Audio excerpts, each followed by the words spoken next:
Hey, this is Professor Hummel. Welcome to Ex5 CSS Dentist, and we're going to start building the CSS, and I'll try to do this as quick as I can so you don't have to watch me type. But again, however you open up this kind of sample to look at, whether you do it in Preview or Picture Viewer or whether you just do it in a browser, this will be kind of your reference to look at. And we don't have, one thing that Brackets doesn't have is a eyedropper to pull color. It'd be nice if it did, like Dreamweaver has, where we could just sample colors. So we're just going to match up these colors as close as we can without doing them exact. I'll probably give you the color names to use, but you could vary a little bit with some of these colors, you know, with an off-white. So we're going to get started with that. One thing just to note is that we do have an HTML property that's going to do the background color, that's going to apply a background color behind our body. So our body will have this off-white color, and we're going to use this kind of light blue color in the background. So we're going to get started with our CSS. So I'm going to go over here to my CSS file. Remember, in our index file, we already linked to it. There's my ex5.css. So here's my CSS file. I put this little comment in the beginning, and we're going to start off by just doing the universal reset with the asterisk. The next thing we're going to do is put some body, use our body selector to put the width, and also put an auto margin on so that it'll center. So I'm going to put that in next, and I'll put a couple properties here. But first I'll put my brackets, and then I'll start typing. Okay, here's my body properties. I have a width of 960, and remember, here's my header on the page. That's actually 960 by 240. So everything's going to be using this 960 width size. It's a little bigger than the other one. So going back to our CSS.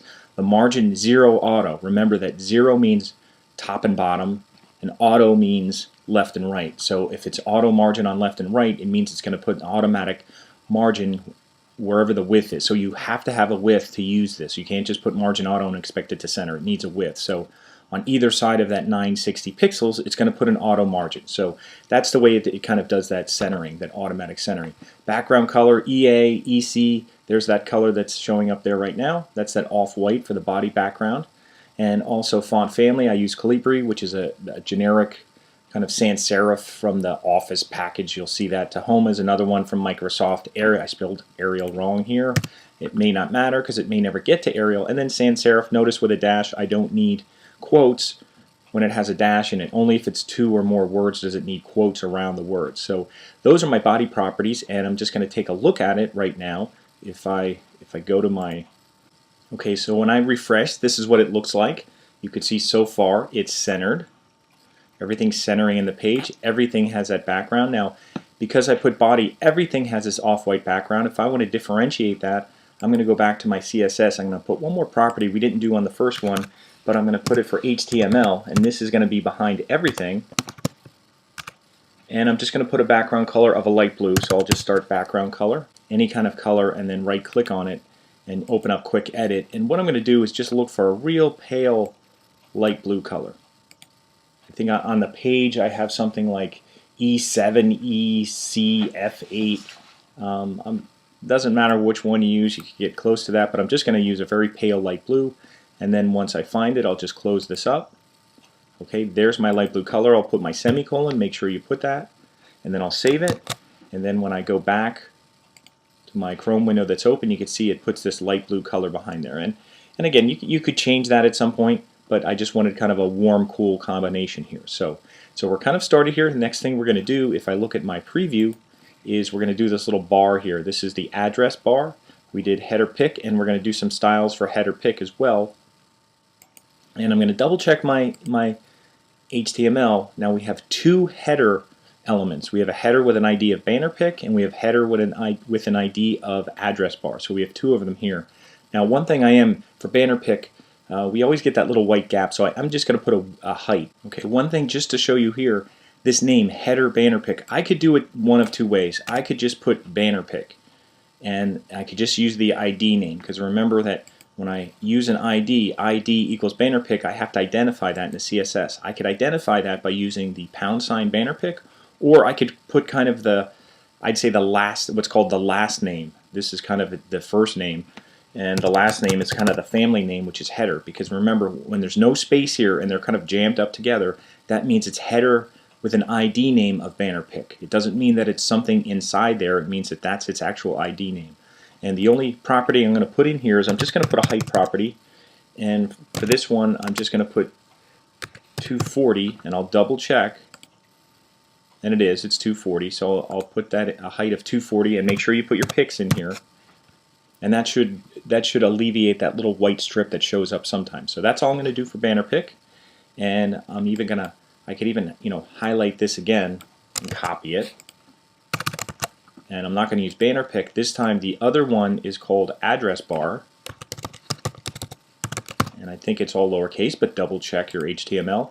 Go back here, and it's called address bar, all lowercase, and we have our information in there. But what we're going to do is we're going to give it a padding, we're going to give it a background color, and we're going to give it a text color. So we're going to give it three things. If we look at our sample again, it has white text, which is just color. It has this kind of brownish background, and then there's no height to it. Actually, what it uses is padding. It uses padding on the left, padding on the bottom, padding on the top, and padding on the right. And another student gave me a word to memorize, trouble, T-R-B-L, to kind of memorize what order it should go. It should go top, right, bottom, left, and that's the order you should go when you're doing all the padding in shorthand. Shorthand just means that you're putting it all in one padding. Instead of doing a padding left declaration, a padding right declaration, you put it all together. So we're going to do top, which would be, I think it's going to be 4 pixels on the top, 4 on the bottom. So if we did them all separate, well, I'll do it both ways. So for this one, this is address bar. We're not going to do a height, so I'm going to take this out.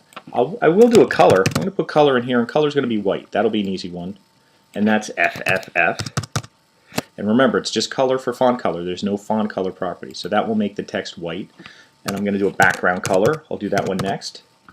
And I'll put my semicolon, and I'll save this, and I'll go back to my browser here, and I'll check it out. And you can see what it looks like, but it's too thin right now. It has the text off to the side, so we need padding.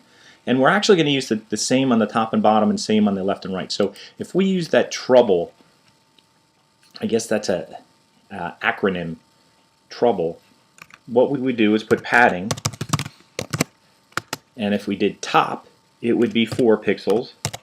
If we did right, remember trouble, if we did right, it would be, we're going to do 16 like we did on the other one. And if we did bottom, it would be 4. And if we did right, it would, if we did left, trouble, the L part would be 4 pixels.